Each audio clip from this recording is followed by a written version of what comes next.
Labas! 50-50, di ba? Oh, 50 sa akin, 50 sa'yo dito. Huwag mo na akong aawayin. Buksan mo to. At mag-usap na tayo ng matino.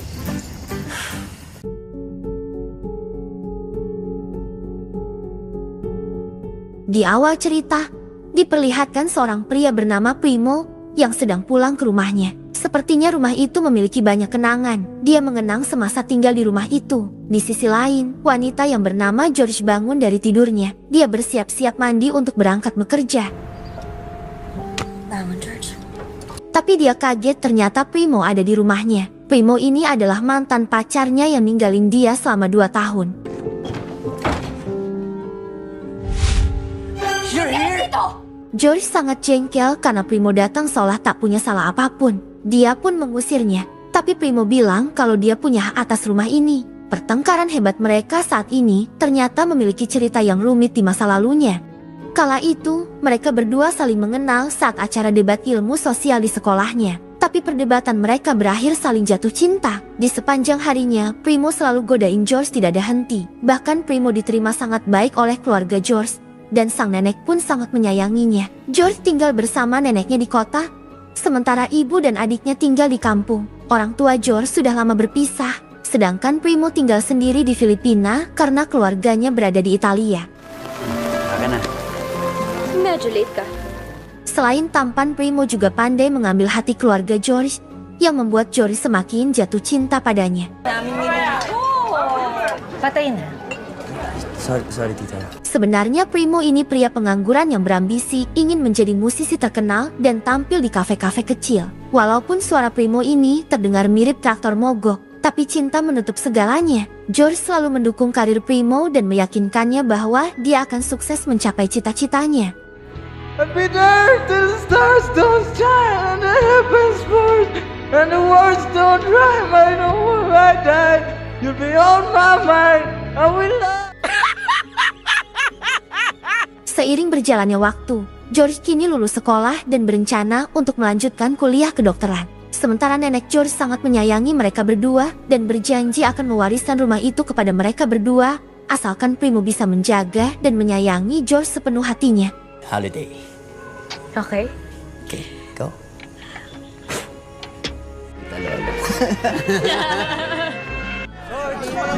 George, saan ka na? Papunta ka na? Beberapa bulan kemudian, George menghubungi Primo bahwa dia tidak bisa menemaninya konser karena sang nenek tiba-tiba jatuh sakit karena diabetes. Kayo nang bahala sa bahay ha. Aalagaan ninyo. Sang nenek mengalami buta dan akhirnya dia pun meninggal dunia. Sesuai wasiat sang nenek, mereka pun mendapatkan warisan rumah dan tinggal bersama dengan penuh kebahagiaan.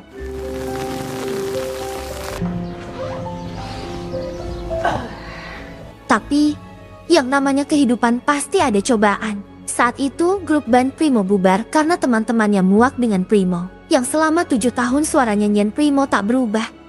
Justru suaranya semakin jelek. George membelanya dan akhirnya berhasil melerai perkelahian mereka. Namun teman Primo tetap meninggalkannya. Ambisi Primo ingin menjadi artis masih memanas di jiwanya. Bahkan dia mencoba tampil solo di kafe. Namun penonton dan bos kafe itu marah karena lagu yang dibawakan Primo tak mendukung suasana mereka. George sebagai wanita pun mengalah dan mencari pekerjaan demi memenuhi kebutuhan mereka. Sedangkan Primo hanya menjadi beban bagi George. Dia tidak mau mencari pekerjaan dan selalu berambisi ingin menjadi artis. Ma'am, ito po yung mga nasira at nabasag niya. May nasira pa siyang upuan, nabali.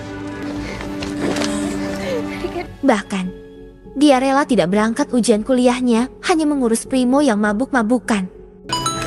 Nico? Ano na, nasa ka na? Malapit na magsimula. Bilisan mo na. Oh, sandali. Dito na yung proctor, George. Hayaan mo na. Beban yang ada di otak George sangat berat.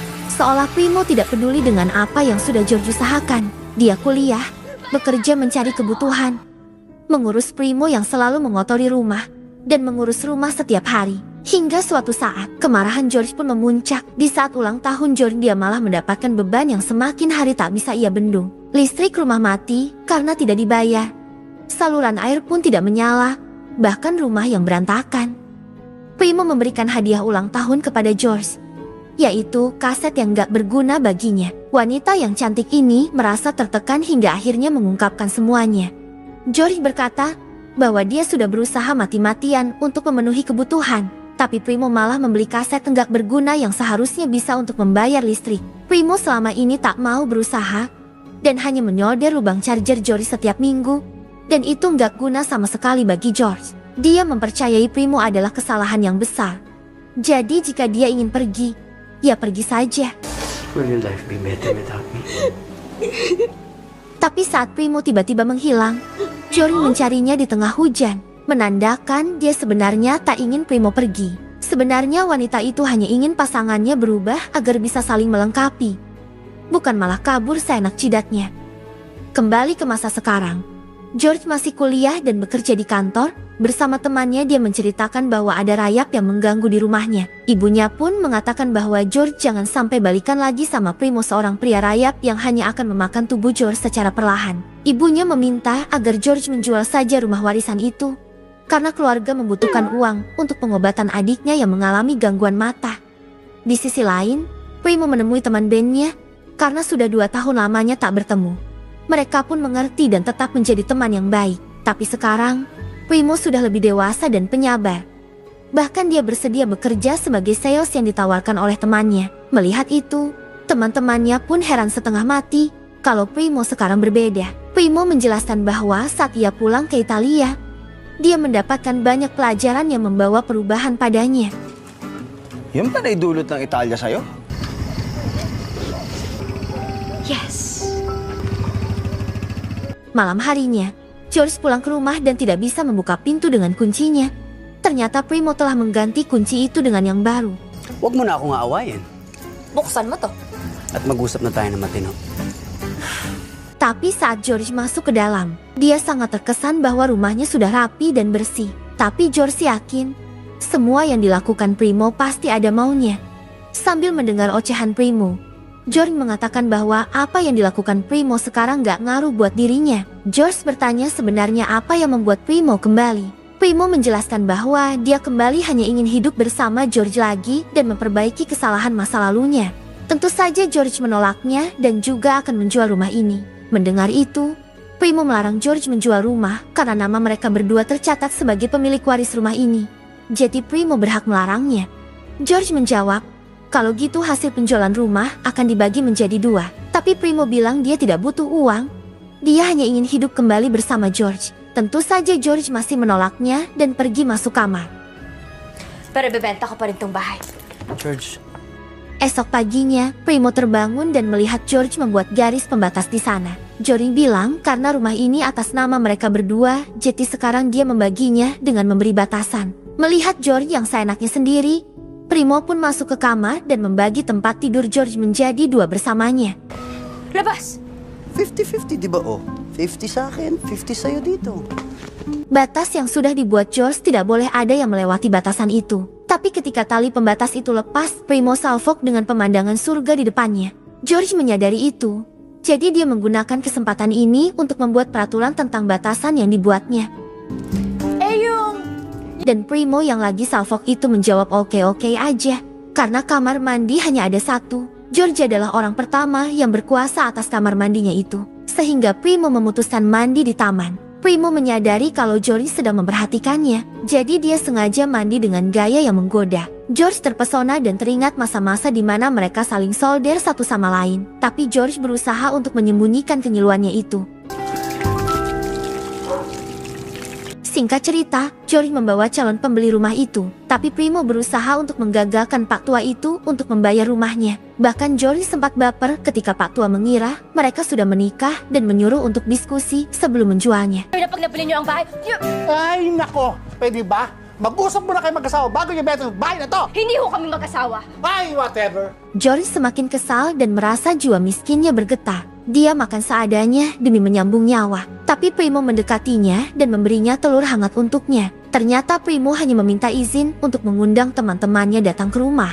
Tapi George menolaknya karena dia sendiri juga tidak mengundang temannya untuk datang. Tapi sialnya, teman George malah nongol di sana. Yang cewek bernama Daktarin dan yang cowok bernama Kalpanak, seorang gay yang sangat menyayangi George. Pada akhirnya, George mengizinkan Primo membawa teman-temannya. Khusus mereka diperbolehkan melewati batas karena mereka juga termasuk temannya George yang lama tak bertemu. Daktarin dan Kalpanak datang ke sana hanya untuk belajar bersama untuk ujian kuliahnya. Tapi mereka diganggu oleh teman bandnya yang mengungkap masa lalu George dan Primo.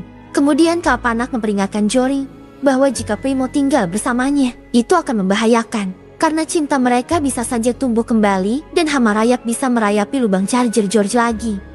Tapi, George meyakinkan bahwa dia tidak akan jatuh cinta lagi karena sudah muak dengan Primo selama 7 tahun. Namun situasi merubah segala hal. Hari-hari mereka semakin bergetar di mana mereka yang dulunya saling menghangatkan tubuh, kini harus pisah tempat tidur sendiri-sendiri. Sebenarnya Jory tidak kuat tapi dia sok gaya saja. Primo yang sebenarnya pura-pura tidur. Melihat tingkah Primo yang memberinya selimut dengan cara melemparnya, jiwa rayap Jory semakin hari semakin tak karuan. Setiap pagi dia selalu mencium aroma wangi Primo yang benar-benar membawanya kembali teringat masa lalunya. Sebenarnya Jory masih sangat mencintai Primo. Karena dia adalah cinta pertamanya dan satu-satunya pria yang sudah menyoldernya. George juga tidak meragukan apapun tentang cinta Primo. Dia tahu bahwa Primo masih sangat mencintainya. Buktinya, Primo sekarang kembali dan mengisi hidup Jory untuk memperbaiki kesalahan Primo di masa lalunya. Pilit kong makawala.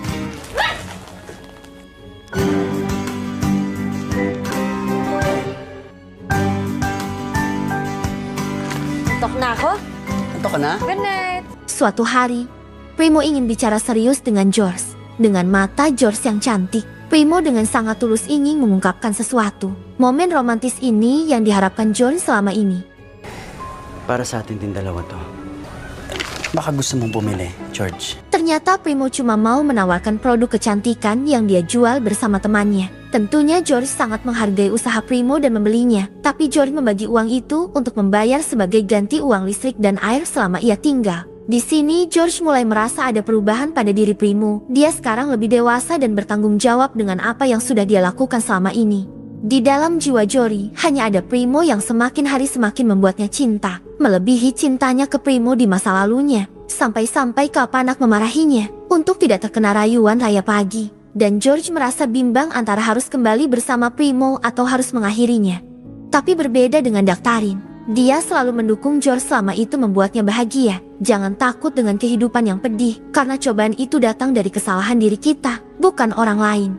Singkat cerita, saat George pulang kerja, dia disambut oleh nyanyian Primo dengan gitarnya. Primo menyiapkan semua itu sebagai permintaan maaf dan berharap Jory menerimanya buat balikan. George terbawa suasana itu dan berhasil dicium oleh Primo. Tapi dia cepat sadar dan berlari keluar rumah. Primo mengejarnya dengan diiringi hujan yang lebat. Di sana George menjelaskan bahwa dia benar-benar tidak ingin jatuh cinta lagi sama Primo. Karena dia trauma saat hidup sama Primo, yang hanya membuat karir hidupnya hancur. Bahkan sekarang teman-teman George sudah lulus kuliah dan menjadi seorang dokter. Sedangkan George hingga saat ini masih lanjut kuliah dan banting tulang. Hal ini terjadi karena George terlalu lama mengemban beban Primo selama bertahun-tahun. George meminta dengan tulus agar Primo pergi dari rumah itu setelah malam ini. Setelah dia mendapatkan pembeli rumah, George meminta Primo datang hanya untuk menandatanganinya. Jika sudah ditandatangani, George meminta Primo untuk pergi meninggalkan hidupnya. Mendengar itu, Primo pun hanya bisa pasrah. Pada akhirnya, Jory menginap di rumah Kalpanak dan curhat bahwa dia telah berhasil mengusir Primo. Kalpanak lalu bertanya, apakah tindakan kamu itu membuatmu bahagia? Sambil tertawa dan minum amer, George pun terdiam dan bersandar di pundak Kalpanak. Hingga pagi harinya, George terbangun dan langsung pulang ke rumah. Dia menemukan catatan yang mengabarkan bahwa kesehatan adiknya sedang tidak baik-baik saja. George langsung bergegas pulang ke rumah ibunya dan di sana sudah ada Primo. Ibunya marah karena George tidak mengangkat teleponnya. Adiknya yang bernama Johan mengalami sakit pada matanya dan terancam buta permanen karena sang dokter bilang bahwa pembuluh darah pada matanya telah pecah dan pengobatan hanya bisa untuk menunda kebutaan saja karena penyakit itu tidak bisa disembuhkan.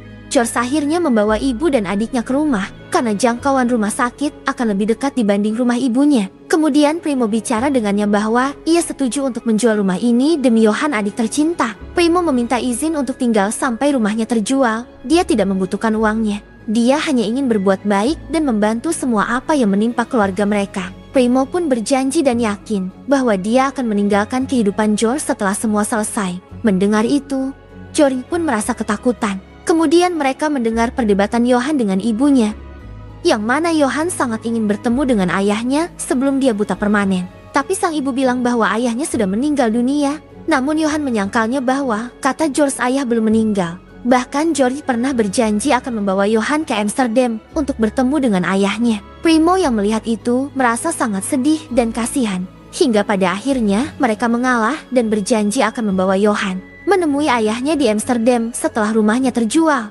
Singkat cerita, Primo membantu mencarikan pembeli rumah. Dari berbagai pembeli yang datang ke sana, tidak tertarik dengan rumah itu. Hingga pada akhirnya datanglah seorang nenek tua yang mencecar banyak pertanyaan, apakah rumah itu tahan gempa, tahan banjir, tahan virus, tahan hantaman meteor, atau tahan ledakan nuklir.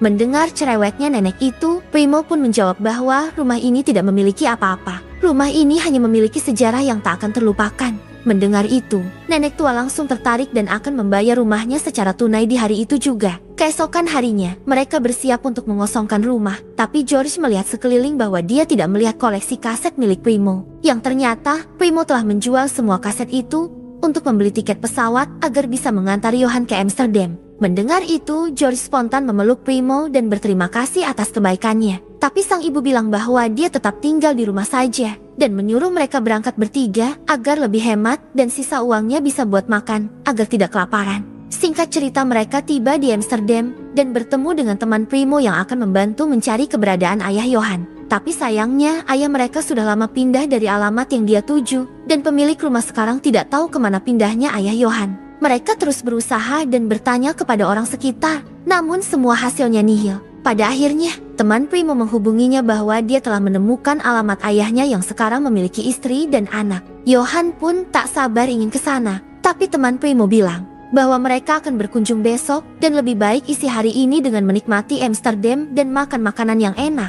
Saat mereka keliling, mereka melihat pengamen dan temannya Primo menyuruhnya untuk tampil di sana. Sambil melihat nyanyian Primo, teman Primo mengungkapkan kepada George bahwa selama ini Primo menghilang selama 2 tahun, hanya merawat ayahnya yang terkena penyakit stroke. Bahkan Primo menggantikan ayahnya untuk bekerja di kebun, membuang kotoran anjing dan mencarikan nafkah untuknya. Dia kembali ke Filipina hanya demi George seorang, bukan orang lain. Mendengar itu, George semakin ketakutan akan kehilangan Primo, karena dia mengira Primo orang yang tak bertanggung jawab dan pergi meninggalkannya begitu saja. Keesokan harinya, mereka tiba di rumah ayah Johan. Tapi yang keluar malah anak kecil, yang ternyata adalah anaknya. Ketika istri barunya menyadari bahwa yang mereka cari adalah ayahnya, dia pun membawa mereka untuk menemuinya. Tanpa disangka, ayah mereka telah lama meninggal karena kecelakaan.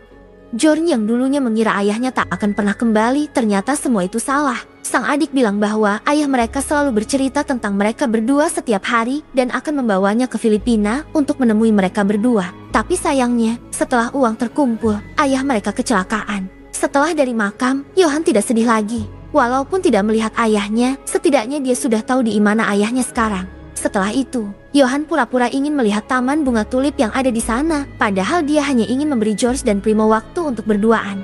George dan Primo pergi ke taman bunga yang indah di sana, dengan pemandangan terbenamnya matahari yang hangat. Jiwa mereka pun tenang dan berbagi cerita. George bertanya bagaimana keadaan ayah Primo. Primo menjelaskan bahwa dia bisa berubah hanya karena kejadian saat ia pulang ke Italia. Dia harus merawat ayahnya dan membuatnya menjadi orang yang bertanggung jawab. Tapi ada sesuatu yang membuat Primo terpukul, bahwa dia harus kehilangan George di saat dia sudah benar-benar berubah. Sebentar lagi pembeli rumah akan pindah ke rumah mereka, dan di waktu itulah titik akhir dari hubungan mereka. Mendengar itu, George meneteskan air mata dan menutupi kesedihannya. Dia merasa malu, ketakutan, dan sangat ketakutan. Orang yang selama ini ia cintai, sekaligus ia benci, ternyata bisa berubah dan selalu setia mencintai dirinya.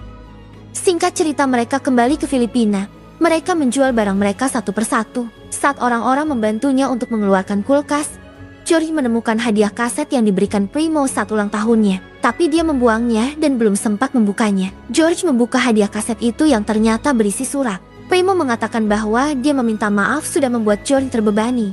Bahkan saat dia mabuk dan terjatuh tidak bisa berjalan. Dia berharap George jangan kembali untuk terus berusaha agar sukses dalam ujiannya. Dia juga bilang bahwa dia sangat tertekan karena ayahnya yang selalu mendesaknya. Primo bingung mau apa dan gimana. Bahkan teman-temannya menyuruhnya untuk ungkapin semua ini melalui surat. Membaca ini, George sangat malu dan takut. Ternyata sebelum George mengungkapkan bebannya, Primo sudah menuliskan terlebih dulu semua apa yang dirasakan George. Artinya Primo sangat memahami keadaannya, walaupun itu tidak disampaikan secara langsung. Primo masuk dan melihat George membaca itu. Primo bilang, aku kira kamu membuangnya. Itu sudah 2 tahun yang lalu. George langsung lari memeluknya dan meminta agar Primo tetap tinggal bersamanya. Dan film pun berakhir.